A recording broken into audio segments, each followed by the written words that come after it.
క్షణం తీరికైతే చాలు పేక ముందేసి కూర్చుంటారు. కాక పెళ్లిడికి వచ్చిన పిల్లల తల్లివి, నిన్ను కూర్చోబెట్టుకోమంటావా? పర్వాలేదు, పెళ్లిడికి వచ్చిన పిల్లలున్నారని గుర్తైనా ఉంది. గుర్తోడకి వస్తుందే, నువ్వు 24 గంటలు చెవి కింద చేసి జోరీగలాగా గీ అంటుంటాను. ఈడొచ్చిన పిల్లల్ని ఇంట్లో ఉంచుకోవడం ఎంత కష్టమో నాకు తెలుసు.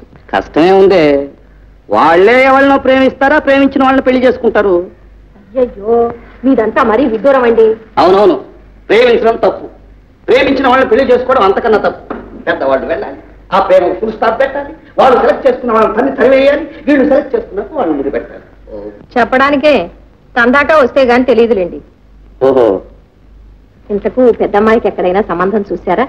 చెప్తాం. ఎక్కడా చెప్పనా? చెప్పండి. మన విశ్వనాథం గారు లేరు, వాళ్ళ అబ్బాయి. అబ్బాయిని మీరు చూశారుగా? వాయస్ ఫస్ట్, కాకుంటే కాస్త స్క్రూ లూజ్. ఓహో, అందుకే మీకు నచ్చి ఉంటాడు. అవునవును. ఇదిగో, ఎన్ని లోపాలున్నా ఆస్తి ఉంటే చాలు, అన్ని కొట్టుకుపోతాయి. ఇంతకు వాళ్ళు ఏమన్నారు? వాళ్ళేమంటారు, చచ్చిపోయిన లక్ష్మీపతి గారు నా కాళ్ళు పట్టుకొని, ఒరే బాబు నా మనవడికి ఒక పెళ్ళాన్ని కనరా అన్నారు. అక్కడ సరే అన్నాను, ఇక్కడ కన్నాను. ఇప్పుడు వాళ్ళు కాదంటారా అంటే మనం ఊరుకుంటామా? మీ కోతలకి ఏమొచ్చులేండి. కోతలు కాదు, పిచ్చి, వాళ్ళని ఒప్పించా, పెళ్లి చూపులకు రప్పిస్తున్నా. సరేనా? నిజం. అమ్మాయి పార్వతి, పార్వతి బయలుదేరిందిరా దండోరా వేయటానికి. ఏం ఆడవాడు రా తండ్రి.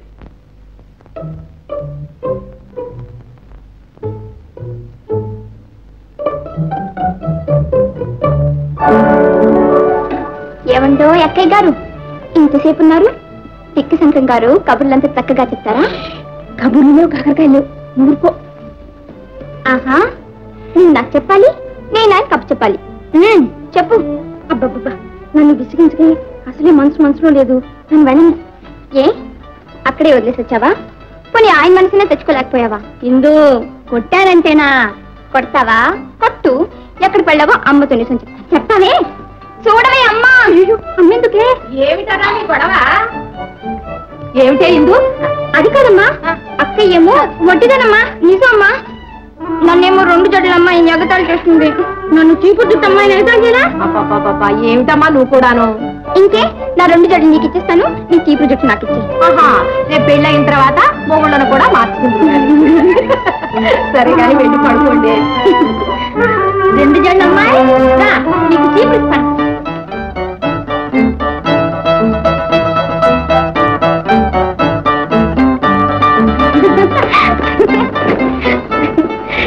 ఇందు, మనిద్దరం కలిసి ఇల్లంతా అల్లరి పెట్టేస్తున్నాం కదే. అందుకని మన ఇద్దరిని వేరు చేస్తున్నారు. వేరు చేయటమా? నీకు పెళ్లి చేసిన నత్వారంట నన్ను పుట్టింటూ ఉంచేస్తారట. పెళ్ళ? విశ్వనాథన్ గారి అబ్బాయికి నీకు పెళ్ళట. ఇందాక అమ్మ నాన్న మాట్లాడుకుంటుంటే అంతా విన్నాను. నిజమా ఇందు?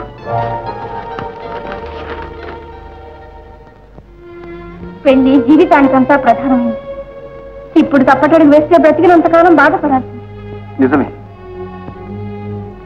కానీ పూర్వకాలం మంచి కాదు. ముందు నేను మా ఊరి వెళ్ళి రావాలి. అల్లుడు గారు వచ్చేదాకా అమావాస ఆగదు. కౌతల వాళ్ళు రేపు మాపు పెళ్లి చూపులకు వస్తారట. ఏమైనా మా తాతగారితో చెప్పకుండా నేనే పని చేయలేదు. నాకున్నది ఆయన ఒక్కడి. ఆ ఒక్కడిని నేను నిర్లక్ష్యం చేయలేదు. ఆయనకు ఆ వయసు అయిపోయింది. ఈ వయసులో ఆయన మనసు కష్టపెట్ట నాకు ఇష్టం లేదు. ఆయనకు వయసు అయిపోయింది. ఉన్న వయసు అంతా మనకు ముందే ఉంది. ఆయన కోసం మన బ్రతుకు పాడు కావాలా? పార్వతి, పార్వతి, నాకు తల్లి చెప్పి చేస్తానంటున్నా అంతే. ఆ జ్ఞానం నాకు లేకపోయింది, క్షమించండి. పారు, పారు, నీవు నన్ను సరిగ్గా అర్థం చేసుకోలేదు. పారు, అర్థమైంది. సాధైన ఏది సాధ్యం కాదు. పారు, పారు,